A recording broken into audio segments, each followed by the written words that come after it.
चीनी मिट्टी के कप, प्लेट या कई और बर्तनों का लगभग हर घर में इस्तेमाल होता है क्योंकि ये देखने में काफी अच्छे होते हैं। साथ ही अपने बीच डाली जाने वाली चीज के साथ ये कोई क्रिया नहीं करते और ना ही कोई हानिकारक केमिकल छोड़ते हैं। लेकिन क्या आप जानते हैं कि इन सुंदर और डिजाइनर कप्स को बनाने के लिए पशुओं की हड्डियों का इस्तेमाल होता है। जी हाँ, इन कप्स को बनाने वाले मटेरियल में अंदाजन 30 से 40% हड्डियों का चूरा डाला गया होता है। मतलब अगर आपके कप का वजन 100 ग्राम है तो उसमें 30 से 40 ग्राम पशुओं की हड्डियों का चूरा मिला होगा।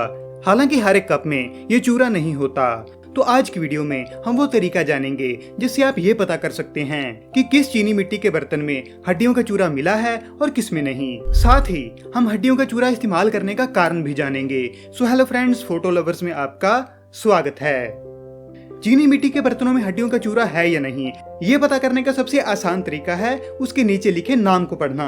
अगर वो नाम कुछ ऐसा है जैसे bone China, fine bone China, तो उसमें यकीनन हड्डियां होंगी क्योंकि बोन वर्ड से हड्डियों के होने का पता चलता है। और अगर नाम बिना बोन वाला है जैसे फाइन चाइना, तो उसमें हड्डियां नहीं होंगी। लेकिन अगर कप पर कुछ भी न लिखा हो तो आप तब भी आसानी से ये पता कर सकते हैं कि बर्तनों में हड्डियों का चूरा है या नहीं। इसके लिए अपने मोबाइल की टॉर्च ऑन करके कप की बाहरी तरफ रखिए।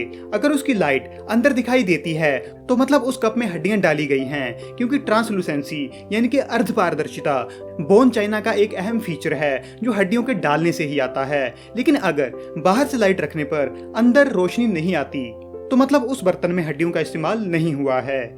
इसके अलावा हड्डियों का चूरा डाले बिना बनने वाले बर्तन बोन चाइना के मुकाबले मोटे होते हैं। साथ ही ये जल्दी टूट भी जाते हैं।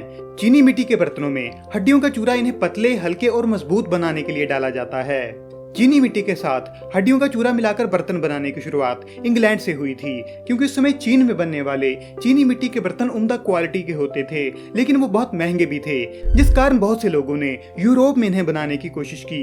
बर्तन तो बन गए लेकिन उनमें चीन वाली क्वालिटी नहीं आई। इसीलिए बढ़िया बर्तन बनाने के लिए अलग अलग एक्सपेरिमेंट होने लगे और इसी के चलते 1748 में थॉमस फ्राई ने चीनी मिट्टी के साथ पशुओं की हड्डियों का चूरा मिलाकर देखा तो बर्तनों की क्वालिटी काफी इंप्रूव हो गई। हड्डियों के चूरे वाले बर्तन पतले, हल्के और ज्यादा मजबूत बने, जिसके बाद ज्यादातर चीनी मिट्टी वाले बर्तन हड्डियों का चूरा मिलाकर ही बनने लगे।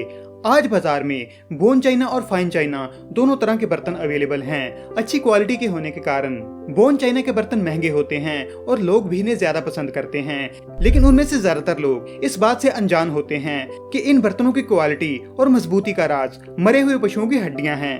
तो क्या हड्डियों की चूरे वाली बात जानने के बाद आप बोन चाइना का इस्तेमाल करना छोड़ देंगे या फिर इस चीज से आपको कोई फर्क नहीं पड़ता?